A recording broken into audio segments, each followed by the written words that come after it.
আপনাদেরকে প্রশ্ন করব, প্রশ্নের উত্তর দিবেন। বলেন, মসজিদে ঢোকার সুন্নাত কয়টি? 5টি। কি কি বলেন? সবাই বলেন। বিসমিল্লাহ পড়া, দরুদ শরীফ পড়া, দোয়া পড়া, এই তিনটি বিষয় এইভাবে পড়া যায়। বিসমিল্লাহি ওয়াসসালাতু ওয়াসসালামু আলা রাসূলিল্লাহ। ডান পাও দিয়ে প্রবেশ করা। আল্লাহুম্মা আফতাহলি আবওয়াব রাহমাতিক, ইতিকাবের নিয়ত করা। আপনাদের ভিতরে কি আছেন এই 5টি সুন্নাত বলতে পারবেন? আছেন কেউ? বলেন। মসজিদে ঢুকিতে 5টি সুন্নাত।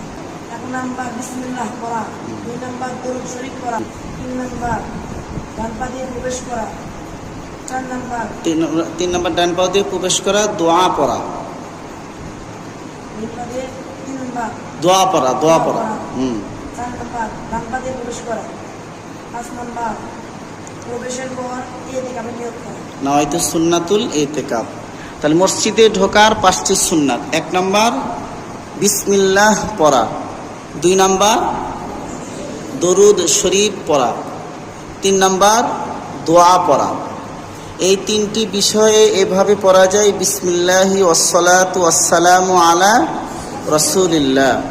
ডান পাও দিয়ে প্রবেশ করা, প্রবেশের পর ইতিকাবের নিয়ত করা। নাওয়াইতু সুন্নাতুল ইতিকাব, এটা নফল ইতিকাব। যতক্ষণ আমি মসজিদের ভিতরে থাকব ততক্ষণ পর্যন্ত আমি দুনিয়াবি কোনো কথাবার্তা আমি বলবো না। যতক্ষণ থাকবো আখিরাতের ফিকিরে থাকবো, এই নিয়েতে মসজিদে ঢোকা। এটা হলো রাসূলের মসজিদে ঢোকার কি সুন্নাত। আল্লাহ পাক আমাদের সকলকে আমল করার তৌফিক দান করুন। সকলে বলেন আমিন।